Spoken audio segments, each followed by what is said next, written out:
Une pause douceur dans ce monde tourmenté. Rendons-nous dans une maternité de Saint-Quentin où des orthophonistes organisent l'opération Un livre, un bébé. Quentin Duval, Didier Bert. Philippa, Thomas ou encore Clémence ont à peine 3 mois. Mais ils cherchent déjà à communiquer, à comprendre le monde qui les entoure. C'est là que le livre prend tout son sens. Donc des livres avec des contrastes qu'on peut manipuler. Très longtemps, on a pensé qu'on ne parlait pas à un nouveau-né parce qu'il ne comprenait pas. On ne lisait pas à un enfant parce qu'il ne savait pas lire. Aujourd'hui, on sait qu'au-delà de la compréhension des mots et des phrases, il y a une mélodie de la voix, il y a une émotion partagée, il y a un regard, il y a une communication au sens plus large du terme. Aujourd'hui, on va inciter les familles et les parents à leur parler tout de suite. Dans une société où les écrans sont rois, les mamans découvrent ou redécouvrent les vertus du livre.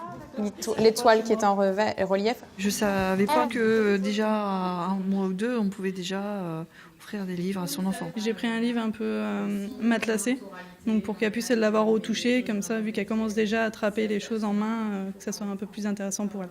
Le rituel du soir avec l'histoire, c'est indispensable. Donc en fait, Clémence profite déjà des histoires avec son grand frère. Une journée de sensibilisation avec un objectif. Lutter contre l'illettrisme, un problème qui touche de plus en plus de jeunes enfants. Des jeunes parents qu'on rencontre où on est surpris de leur accès au langage écrit qui est limité, voire parfois inexistant. Donc forcément qui se retrouvent en difficulté avec leurs propres enfants, qui sont vite dépassés dans leurs limites dès le jeune âge, dès que l'enfant entre dans leur langage écrit. Et ils n'arrivent plus à les accompagner dans les devoirs, dans l'école, qu'ils ont besoin d'aide. Ouais, ça arrive encore, même en 2018. Bonjour. Alors Émilie Mauglin commence sa prévention dès le plus jeune âge. Il y a des livres qui présentent un contraste visuel important. Elle rend visite aux mamans qui viennent à peine d'accoucher. Une prévention d'autant plus importante dans notre région.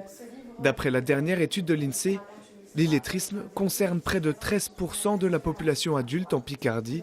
C'est 2 points de plus que la moyenne nationale.